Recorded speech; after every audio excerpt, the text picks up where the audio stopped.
Bueno, hemos invitado aquí, creo que ya tenemos a nuestro invitado, tenemos a Alfonso Suárez del Real, el jefe de la oficina de gobierno de la Ciudad de México, lo tenemos aquí con nosotros y como siempre nos da muchísimo gusto que se encuentre aquí en Los Periodistas. Bienvenido nuevamente, Alfonso Suárez del Real. Gracias, al contrario, Alejandro, Álvaro, qué gusto en saludarles y a través de ustedes a todos sus seguidores. Alfonso, bueno, en realidad hemos acudido a ti en tu calidad pues de experto, de historiador, de cronista, de conocedor de la historia de México, para precisamente preguntarte la relevancia de esta fecha en este contexto de México, y quizás no solamente de México, sino también de España, salvo la expresión de Vox, los españoles ven medio de lejecitos lo que está pasando en México en este acontecimiento a 500 años de la caída de México Tenochtitlan, si es que la podemos llamar de esa manera. Pues mira, en verdad, o sea, no me sorprende Vox. De Vox uno puede esperar cualquier sandez pergeñada por cualquiera de sus miembros para tratar de provocar un debate que resulta estéril. Evidentemente España en estos momentos políticos está viviendo también una situación del resurgimiento de los regionalismos, y eso enfrenta una situación de primer facto, la falacia de los españoles. Perdón, en 1521 era un imperio conformado por un montón de reinos. Muy recientemente Castilla, León, Navarra y Aragón, arropados por un matrimonio entre casas reinantes, pudo hacerse en una concepción de lo que conocemos como la Hispania romana. Pero viendo aquí en nuestro país, coincido profundamente me conmovió escuchar los diferentes mensajes emitidos el día de hoy en esta Plaza de las Constituciones en relación a esta conmemoración. Ni duda me cabe de que el presidente de la República es una persona de una profunda reflexión y un profundo diseccionamiento del presente, del pasado y de la concepción de sus impactos a futuro. Y esta no fue la excepción. Es difícil, en efecto, poder definir un hecho histórico de una forma imparcial cuando las fuentes que se tienen son fuentes precisamente escritas en función a una visión, la visión de los vencedores, que don León Portilla nos obsequia una visión de los vencidos, pero que esa misma visión de los vencidos da muestra evidente de una serie de catástrofes que echan por tierra lo que los españoles llamaron la guerra justa. Hay algo que poca gente ha profundizado, que es un poco la ignorancia de Cortés. Era muy católico, sí. El día 13 de agosto, bien que sabía que se festejaba a San Hipólito, y así lo pone expresamente en la tercera carta de relación, donde relata lo que es para él la rendición de lo que él denominó el imperio mexica, y invoca que esta tiene lugar el 13 de agosto de 1521, martes 13 de agosto de 1521, fiesta grande de San Hipólito. Si él hubiese conocido un poco más, San Hipólito es uno de los santos más extraordinarios del santoral romano. Es un obispo del siglo II, al cual podríamos llamar el padre de la objeción de conciencia, porque una de sus frases más conocidas es la máxima que dice: los soldados deben rehusarse a matar a otros, quienes lo hacen serán por Dios rechazados. así de plano. Entonces, él dedica este hecho a San Hipólito, lo nombra casi el santo patrono de la conquista, y de allí sale el famoso Paseo del Pendón, año con año, para conmemorar esa fecha, y se erige primero una ermita y después se erige ya el templo en forma que nosotros conocemos hoy por hoy. Y eso es lo que le va a dar, en cierto modo, las razones para denominar a la conquista salvaje y depredadora una guerra justa, porque de lo que se trataba era de salvar las almas de quienes vivían en estas regiones, cuando las almas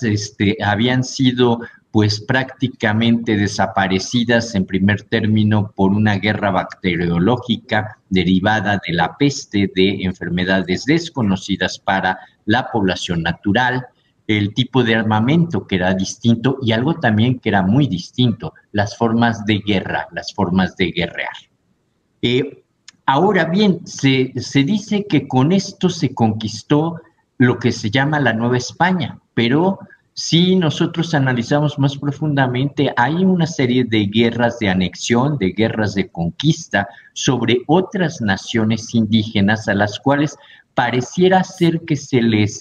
diluye y empieza a dejar de existir, sean enemigos de la forma y la regencia de los aztecas, sean aliados de ellos. Se habla mucho de los tlaxcaltecas, se habla de los tarascos, pero poco del resto de los pueblos que empezaron a ser sojuzgados y que en un momento dado prácticamente fueron víctimas de su propio aliado, hasta convertir territorio en una gran colonia cuyo valor estriba en la extracción de sus metales sin tomar en cuenta condiciones laborales ni condiciones agrícolas, y a los originales, a los pueblos originarios, los somete a un régimen de encomiendas que eran ni más ni menos que un régimen de esclavitud de forma tan salvaje que muchos de ellos morían trabajando, fuese en construcción de conventos, templos, de grandes palacios, extrayendo minerales o cultivando las grandes extensiones territoriales de aquellos españoles que optaron por las agriculturas para enriquecerse. Para nosotros, creo que en este siglo XXI, y tras un reconocimiento de que este es un país pluricultural, pluriétnico, plurilingüístico, pluriideológico, es menester empezar a revisar nuestra historia desde la visión de esa pluriculturalidad y entender que hubo un proceso muy importante de resistencia desde hace 500 años que emerge de la manera más extraordinaria. Simple y llanamente, nuestro escudo nacional es la fehaciente prueba de una resistencia capaz de plasmar como máximo signo de unidad nacional el símbolo fundacional de México Tenochtitlan, el propio nombre del país, México. Cuando uno lee cartas de Cortés, cuando uno lee documentos el cabildo, el ayuntamiento de esos primeros años, 1524-25, es muy recurrente encontrar la ciudad de Timistitlán como nombre de esta ciudad. Sin embargo, el México con X, ese México de la X de los encuentros, se sobrepone al final de cuentas al México con J españolizado y se convierte en un signo fonético nacional. La X es para nosotros como el encuentro de esos ríos, como el encuentro de los lagos que en un momento dado fueron fundamentales para la fundación de México Tenochtitlan, la Fundación Solar, porque yo seguiré provocando ese gran debate. A mí díganme por qué se llama México Tenochtitlan y díganme por qué, y yo insisto en que en lugar de descalificar, hubiésemos podido haber llegado a una solución muy interesante de ver que la interpretación es que sí, en efecto, hubo una época en que las deidades femeninas fueron regentes de la cosmogonía, y ese es el caso de la Coyolxauhqui. Y el desmembramiento de la Coyolxauhqui por su medio hermano, el Sol, es una de las formas más bellas de explicarse las fases de la luna, que al final de cuentas quiere decir que esa deidad femenina no murió, sino que desaparece poco a poco y se va reagrupando, y llega un momento en que cada 28 días influye sustancialmente en las aguas que son la vida y en todo aquello que tiene que ver con los fluidos, que tiene que ver con las deidades femeninas. Y entonces podríamos haber explicado una cosa extraordinaria. El machismo se nos acendraó con la conquista por esa presencia de el numen tutelar masculino, Tonatiuh o Huitzilopochtli, que acaba con su media hermana de semejante rayo de luz poderosísimo que le lanza esa serpiente de luz y de fuego, que le lanza cuando se siente atacado. Y esto hubiese generado esa cuestión que para mí sí tenía la sociedad mexica y la sociedad azteca, un respeto hacia las mujeres, porque había cacicas, y a las pruebas me remito, una de ellas grande, por cierto, con una vida muy interesante que magistralmente el gobierno de México plasmó en la imagen, que es Isabel de Moctezuma, que fue hija de Moctezuma, esposa de el propio Cuitláhuac, después esposa también de Cuauhtémoc, robada por Cortés, preñada en un momento dado por él, entregada a un español. Bueno, poca gente sabe que en su testamento puede pasar a la historia como la primera gran libertadora de esclavos mexicanos que hay en la historia acreditada de nuestro país. Su testamento puntualmente expresa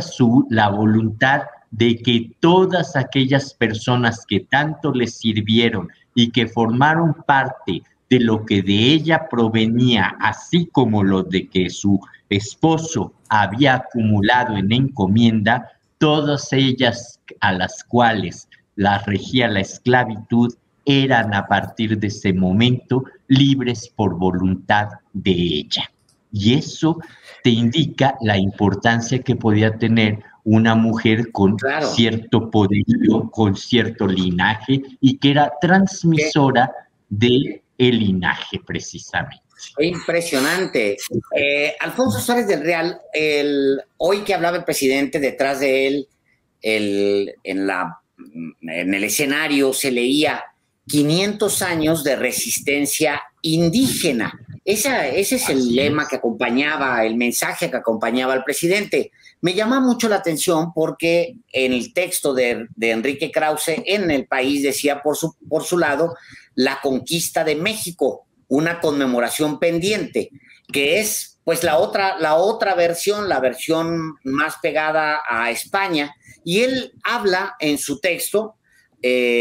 como dice él, hace unos años, en tiempos menos turbulentos, visualicé la posibilidad de una conmemoración binacional del centenario de la conquista de México. Veía como una gran oportunidad para los historiadores, no solo mexicanos, sino españoles, estadounidenses, tal. Él veía esa oportunidad, como también la veía en su momento Octavio Paz, con aquella exposición aquella gran exposición del salinismo, México Esplendor de 3 siglos, que para ellos pues significó, de 30 siglos, que para ellos significó un gran negocio. ¿Por qué? Pues porque unió pues sí, a su empresa, a las empresas, a todo el esfuerzo intelectual de ellos, pero también económico de ese grupo intelectual, y unió a Televisa, a Emilio Azcárraga, a Paola Cusi, a los museos de allá, a los museos de acá, pero lo más interesante, unió a Bacardí, a Tequila Sauza, a Domecq, a Grupo Cuervo, a Seagram Company, y luego, de acuerdo con Rafael Lemus, que fue un editor de Letras Libres, que cuenta en este libro que es extraordinario, La breve historia de nuestro neoliberalismo, que él cuenta cómo esta conmemoración la vislumbraron ellos como un gran negocio y un momento para apalancarse, apalancar su idea de México ante el mundo y apalancarse en el gobierno, y esa relación se mantendría, como sabemos, hasta 2018, que hay una ruptura con ese grupo intelectual. El resto del tiempo se mantienen acompañados gobierno y ese grupo intelectual. Todo esto para decirle que aún hoy las dos versiones, una versión que habla, la versión que el presidente, en la que el presidente enfatizaba hoy la resistencia, sigue siendo una resistencia incluso para estos grupos, porque Krause a su vez habla de la conquista de México y de la oportunidad que perdió él para echar a andar pues otro gran proyecto binacional o global, donde pues los grupos que ellos privilegian pudieran expresarse. Maravilloso que hasta hoy sea. Definitivamente son esa confrontación de visiones. Creo que el presidente López Obrador inicia su alocución del día de hoy invocando a Carlos Pellicer, un poeta con una fineza tal que denomina el 13 de agosto como una fecha funeral. Y Pellicer lo que está haciendo es recoger un sentimiento de nuestros pueblos originarios. Durante la madrugada del día de hoy, junto a todas estas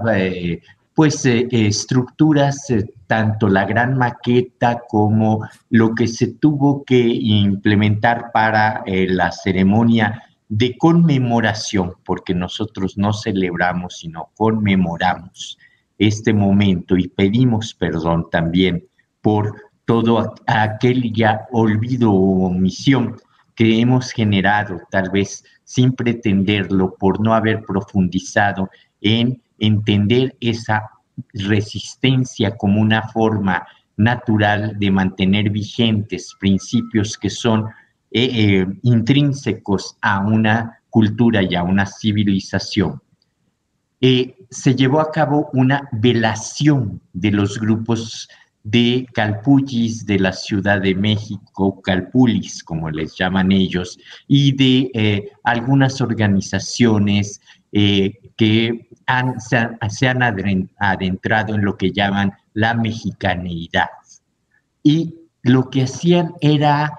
precisamente invocar a aquellos fallecidos, fuese por la epidemia de viruela, como por los estragos de la guerra de conquista hace 500 años. Y cuando yo les acompañé sobre las 5 de la mañana, que estaban ya cerrando uno de los círculos, me vino a la mente eso de que mientras la conquista edificó San Hipólito para resguardar los huesos de lo que ellos llamaron los justos mártires de la conquista,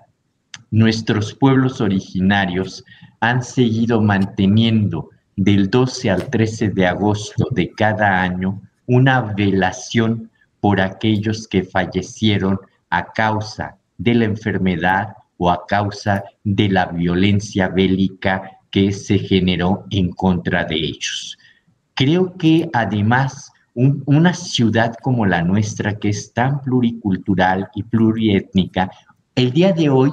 nuestro Zócalo está reflejando esa realidad en donde pueden convivir, no solamente coexistir, muy diferentes actos y actividades que son expresiones vivas y sentidas por quienes habitamos esta ciudad.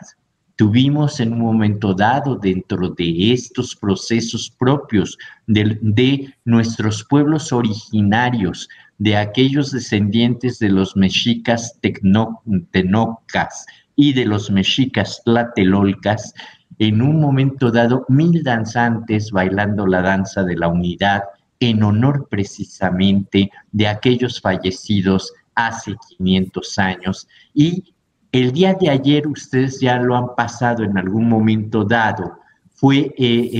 cuando escuchamos en la voz de un joven que proviene de uno de estos calpullis, lo que se llama el legado de Cuauhtémoc o el decreto de Anáhuac, en donde Cuauhtémoc, después de haber consultado con los pocos sabios que le quedaban, ancianos que le quedaban del consejo, en donde le dicen de esa manera tan poética como se expresa el náhuatl, los dioses nos han abandonado, nuestro sol ha dejado de brillar, como señal inequívoca de que ya no había para qué llevar más allá el sacrificio, y era un momento de generar el último mandato como señor de la palabra. El último mandato le pide a los padres y madres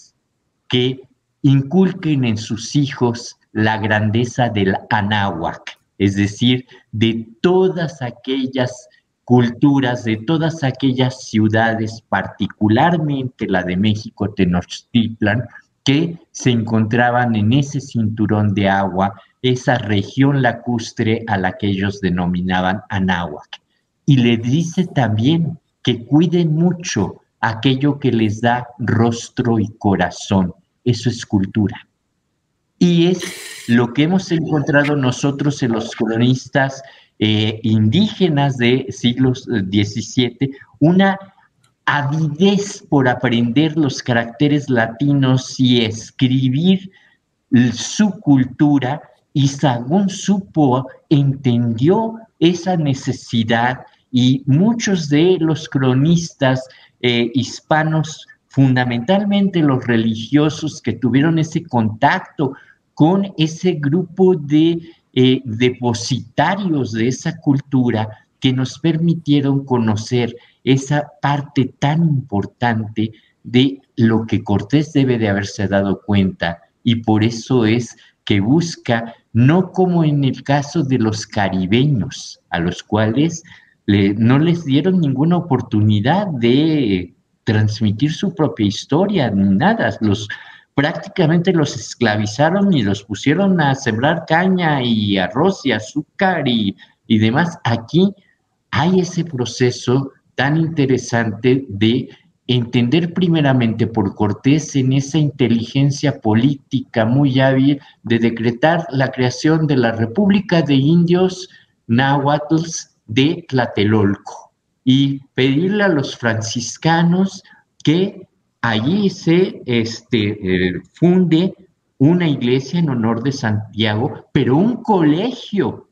dedicado a los nobles náhuatls para cristianizarlos. Pero tampoco se habla mucho de que también reconoce para sus aliados otra república de indios en San Juan Moyotla, y precisamente se la otorga a los tlaxcaltecas, que lo que hacen es iniciar el proceso del comercio, que hoy en día es la herencia, esa es la resistencia que muchas veces no vemos de todos nuestros mercados de San Juan en la ciudad. Ese es su origen. Los diferentes mercados que están en el barrio de San Juan, en el centro histórico, tienen su origen en ese otorgamiento del conquistador de una república de indios a los tlaxcaltecas en ese espacio de la ciudad para que puedan comerciar. Y bueno, o sea, el reconocer repúblicas quiere decir que en el fondo estaba reconociendo sociedades organizadas, y estaba reconociendo algo que les impresionó enormemente, que es el Gran Teocalli o el Templo Mayor, que hemos sido motivo de muchas críticas de esa gente que ve las cosas de otra manera, sin nada más que decirles que ver los vestigios es estrujante. Provocar a la imaginación de un niño, de un joven, de ver sobre un espacio que es tan nuestro como el Zócalo, una maqueta al revés, en lugar de chiquita, una maqueta que te impacta, te puede dar una idea de esas arquitecturas monumentales que solamente una gran civilización pudo haber ideado, y sobre todo para recrear un mito, porque la plataforma es el Cerro de las Serpientes, en cuya parte superior vivía Coatlicue, la madre tierra, madre de Coyolxauhqui y de los 400 hermanos soluceros, que quedó preñada por una pluma que recogió mientras barría y depositó sobre su pecho, y de ese embarazo surge Huitzilopochtli, el dios del sol, y se genera esa guerra. Y es cuando uno entiende el por qué estaba el templo de Huitzilopochtli y del otro lado el templo, dicen, de Tlaloc, pero son de las deidades acuáticas, no solamente Tlaloc, es también de el agua como vida. Y lo más impresionante, que al pie de ese monte de las serpientes se encuentra esa hermosa lápida que es la Coyolxauhqui desmembrada, para recordar cómo de ese monte cayó desmembrada a los pies del mismo, tal y como lo cuentan la cosmogonía de este pueblo mesoamericano tan extraordinario, que supo hacer del agua su aliado para construir, bajo el esquema de Chinampas, una ciudad que ni Amadís de Gaula hubiese soñado en sus mejores momentos. Textual cito a Bernal Díaz de Leo una crónica que publica Associated Press, esta agencia, en todo el mundo, y dice, justamente la publicamos, está publicada hoy en Sin embargo, dice: caminar el borde de Tenochtitlan, dice, es darse cuenta de la extensión de la isla a la que los mexicas llegaron en 1325, y donde el Imperio Azteca levantó lo que Hernán Cortés consideró la ciudad más hermosa del mundo. En 1519 el español llegó desde el sur, la única zona donde previve una zona lacustre y llena de canales, por una impresionante calzada de piso de estuco que conectaba la tierra firme con la isla y que ahora es una gran arteria vehicular. Dicen las crónicas que quedó deslumbrado al divisar el Templo Mayor, donde hoy se ve la catedral inclinada, construida sobre el centro espiritual de los aztecas. En esta misma calzada, una placa de piedra muestra el lugar donde Cortés se encontró con Moctezuma, uno de los líderes mexicas a los que la historia oficial destronó y del que no hay estatuas en la ciudad, de acuerdo con los historiadores. A espaldas de ese mismo muro, una placa pequeña marca un nicho con los restos de Cortés, y luego continúa. Es una especie de recorrido que hace, pues obviamente, un extranjero en México, tratando de encontrar los vestigios, y para concluir, esta ciudad que me encuentro 500 años después no ha podido despojarse un carajo de aquella otra, de los esplendores de aquella otra, y sigue marcando de alguna manera el latido del corazón de esta ciudad. En sus venas corre gran parte de lo que era aquella otra ciudad 500 años después, Alfonso Suárez del Real. Sí, definitivamente. Mira, mucha gente se sorprende cuando uno les dice, a ver, o sea, el metro de la ciudad está creado sobre esas calzadas que describe Cortés. O sea, la línea 2 del metro va por la calle de Tacuba y llega hasta el pueblo de Tacuba. Y va Qué por lo impresionante. que la mal llamada y mal llamada calle del Puente de Alvarado, que hemos renombrado por México Tenochtitlan, tras haber acreditado que desde Bernal Díaz sembró la duda de que tal salto no había existido, hasta las muy profundas dudas de varios de los historiadores del siglo XIX que inhibieron la posibilidad de que se estableciera una placa que recordara ese salto. Y